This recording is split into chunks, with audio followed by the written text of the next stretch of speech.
গানটা এত অপূর্ব লেখা, এত অপূর্ব সুর করা, এবং Bappa is probably one of my favourite artist.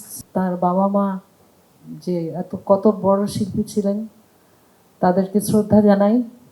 আর বাপ্পা তাদের নাম তুলে ধরেছে এবং যে কাজগুলো সে করছে সত্যি প্রশংসনীয়। আর একটাই আমার এই ব্যাপারে একটু বলতেই হয় যে ওকে খুব মানে খোঁচা দিতে হয়, বাপ্পা বাপ্পা গানটা করো, গানটা করো, ফিক্স করো, রিসার্চ করো, আসো। গানটা শ্যুট করে বলে আর একটু শ্যুট করলে বোধহয় ভালো হতো। না না, এখন একদম ঠিক আছে। তারপর শ্যুট হয়ে গেল, ও চলে গেল ওর বাড়িতে, আমি আমার বাড়িতে। তারপরে সে আমাকে আবার ফোন করলো। আমি বললাম কি, এখন ভিডিওটা তো তুমি করেছো, এখন ওটাকে এডিট করে টোরে ঠিকঠাক করো আর গানটা রিলিজ করো। ভোগান্তি ভুলে চলে আসুন রিগালে, ওয়ারেন্টি সহ স্টাইলিশ কালেকশন নিয়ে রেডি রিগাল ফার্নিচার। তো বলে যে হ্যাঁ করব, কিন্তু আমার একটু মনে হচ্ছিল আপনি মাইকে গাইছেন, এইরকম কিছু শট আমার লাগবে ওইখানে। তা আমি বললাম বাপ্পা আমাকে মাফ করে দাও, এটা আবার একদিন আমি যাব স্টুডিওতে, গিয়ে আবার করব। তো এনি ওটা হয়নি, ও ভয়ের চোটে আর এগোয়নি ওইদিকে। But it was a treat to work with him, and of course লেখাটা খুবই ভালো, যার কারণে আমি গানের লিরিক্স আগে দেখলাম, গানের সুরটা শুনলাম। আমি জানতাম যে কম্বিনেশনটা খুবই ভালো হবে। বাপ্পা তো খুব ভালো সুর করে সব সময়, নিজে গায়েও অনেক ভালো।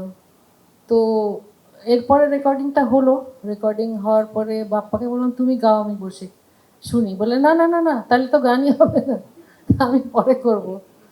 তো পরেও করে ও বোধহয় 3 বার 4 বার, আবার একবার করে আবার ওটাকে মুছে ফেলে আবার করেছে, না এটা হচ্ছে না, আবার করেছে, এরকম বোধহয় 4-5 বার, 4 বার, 4 বার গিয়েছে।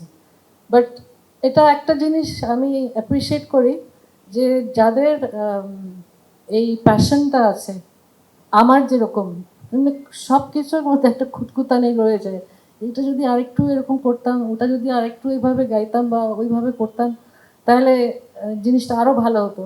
চেষ্টা সবসময় থাকে আরও ইমপ্রুভ করার, আরও ভালো করার, এবং সেই জিনিসটা ওর মধ্যে আছে, কিন্তু ওকে একটু মানে খোঁচা মারতে হয় রিলিজ করো প্লিজ। তো এনিওয়ে আজকে সেই দিনক্ষণ চলে এসছে, আর আপনারা যারা এসছেন আজকে সবাইকে আমি ধন্যবাদ জানাই যে আপনারা আগ্রহ নিয়ে এই কাজটা দেখতে এবং শুনতে এসছেন। আর এখানে অনেক আর্টিস্ট আছেন, অনেক মিডিয়া লোকেরা আছেন, সবাইকে আমি ধন্যবাদ জানাচ্ছি। আপনারা দোয়া করবেন যেন আমরা আরও এই ধরনের গান করতে পারি, এরকম সুন্দর সুন্দর গান। মানুষের টেস্ট বদলে গেছে, কিন্তু আমরা ওই টেস্টটাকে আবার ফিরিয়ে আনতে চাই, যে আগের যে ফ্লেভারটা ছিল সেটা যেন ফিরে আসে। এবং ও কিছু কাজ ওর আরও শুনেছি আমি, কোনাল গেয়েছে, সজীব গেছে, আমি শুনেছি, গানগুলো খুবই ভালো হয়েছে। তো এনিওয়ে আমার সবসময় দোয়া রইল বাপ্পার জন্যে। এবং গালেবকে একটু আগে বলছিলাম তোমার নাম তো গালেব, মানে মির্জা গালেব আর কি। তো বলে হ্যাঁ আমার মা বোধহয় ওইভাবেই আমার নামটা রেখেছিলেন। তাহলে দেখো এখন তুমি গান লিখছো, তো তুমি এখন Ghalib. So thank you so much both of you, thank you, it was my pleasure. আমি খুব আনন্দিত, খুব ভালো লেগেছে আমার তোমাদের সাথে কাজ করে। কিন্তু নেক্সট গানটা আমি করব, প্লিজ একটু তাড়াতাড়ি করো।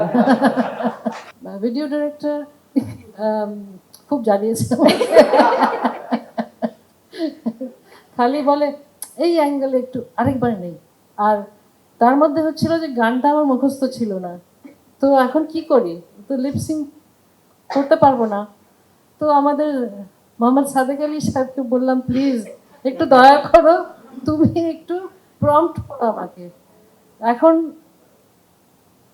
প্রম্পট করতে গিয়ে ও বেচারা কোনোদিন করে নাই, আমাকে বললো আমি পারবো না, আমার কোনোদিন করি। আমি না জাস্ট তুমি একটু জোরে জোরে এই যে গানটা রয়েছে, তুমি জাস্ট জোরে জোরে একটু বলবে মিউজিক হিসেবে।